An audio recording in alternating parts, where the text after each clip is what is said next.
Assalamualaikum warahmatullahi wabarakatuh. Perkenalkan, nama saya Sagiftrida Isni. Saya merupakan mahasiswi Program Studi Pendidikan Bahasa dan Sastra Indonesia, Fakultas Keguruan dan Ilmu Pendidikan Universitas Riau. Nah, di sini saya akan membahas mengenai teks prosedur. Jadi, apa itu teks prosedur? Menurut Kokasi tahun 2014, teks prosedur merupakan teks yang menjelaskan langkah-langkah secara lengkap, jelas, dan terperinci tentang cara melakukan sesuatu. Sedangkan menurut Marianto, teks prosedur adalah teks yang berisi langkah-langkah atau tahap-tahap yang harus ditempuh untuk mencapai tujuan. Jadi, dapat disimpulkan bahwa teks prosedur adalah sebuah teks yang menyajikan langkah-langkah kegiatan atau berbagai tahapan untuk melakukan atau menghasilkan sesuatu. Selanjutnya kita akan masuk ke manfaat teks prosedur. Adapun beberapa manfaat teks prosedur, yang pertama memberikan petunjuk kepada pembaca, yang kedua membantu dalam melakukan aktivitas tertentu secara benar, yang ketiga membantu dalam menggunakan sesuatu dengan benar, dan yang keempat mempermudah untuk mencapai hasil akhir yang diharapkan. Berikutnya ada ciri-ciri teks prosedur. Yang pertama, menggunakan kalimat perintah. Di dalam teks tersebut akan menemukan kata imbauan atau perintah seperti kata tambahkan, aduk perlahan, campurkan, dan kata lainnya. Ciri yang kedua ada berisi panduan. Nah, dalam teks prosedur terdapat panduan atau langkah-langkah dan tahap dalam melakukan atau menggunakan sesuatu. Misalnya pada keterangan penggunaan toner. Yang ketiga, menggunakan kata kerja aktif. Teks prosedur menggunakan kata kerja aktif yang seolah-olah dilakukan secara langsung oleh pembaca. Yang keempat, menggunakan konjungsi. Kata kemudian, lalu, selanjutnya, berikutnya, dan lain sebagainya adalah konjungsi yang sering ditemukan dalam teks prosedur. Nah, ciri-ciri berikutnya ada aturan khusus. Dalam teks prosedur terdapat aturan khusus dan aturan tambahan yang berkaitan dengan bahan maupun kegiatan yang akan disampaikan di dalam teks.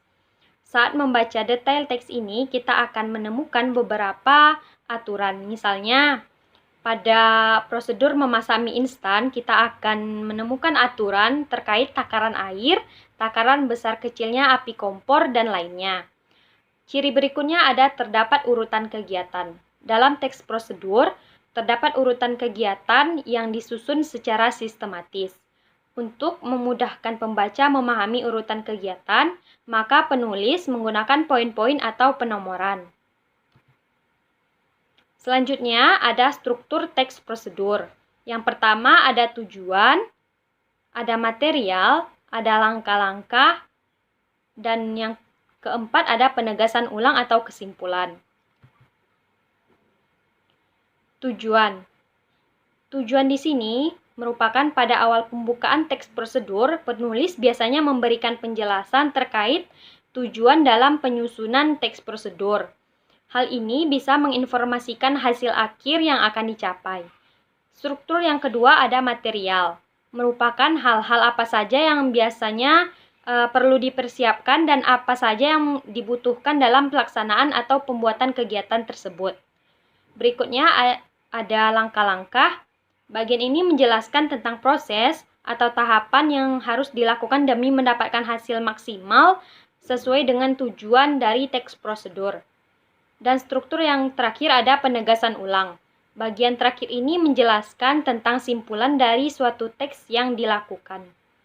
Nah, selanjutnya kita masuk ke contoh teks prosedur. Di sini saya mengambil teks tentang cara memasak nasi goreng. Nah, nasi goreng menjadi salah satu menu favorit di tanah air. Jika kamu ingin mencoba membuat nasi goreng sendiri di rumah, maka kamu dapat mempersiapkan beberapa bahan dan mengikuti langkah-langkah berikut ini. Itu merupakan bagian tujuan dari teks prosedur atau tahap awal. Yang kedua, ada strukturnya material.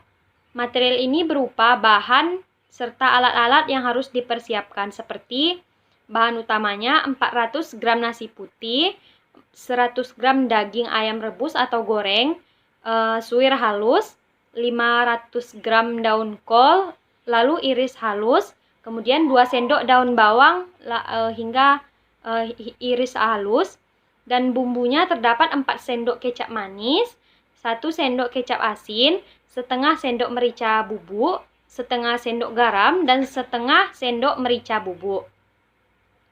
Kemudian struktur yang ketiga ada langkah-langkah. Nah, langkah pembuatan nasi goreng di sini yang pertama panaskan dulu 2 sendok minyak sayur, tumis bumbu hingga wangi. Yang kedua, masukkan nasi, daging ayam, dan kol. Yang ketiga, aduk hingga bumbu dan bahan tercampur rata. Yang keempat, tambahkan daun bawang lalu aduk lalu diangkat. Dan yang terakhir, nasi goreng siap disajikan. Baiklah, demikianlah teks prosedur bahasa Indonesia yang dapat saya sampaikan dan saya jelaskan kepada adik-adik semua. Semoga adik-adik semua dapat mengambil manfaat yang telah saya jelaskan. Sekian, Assalamualaikum warahmatullahi wabarakatuh. Terima kasih.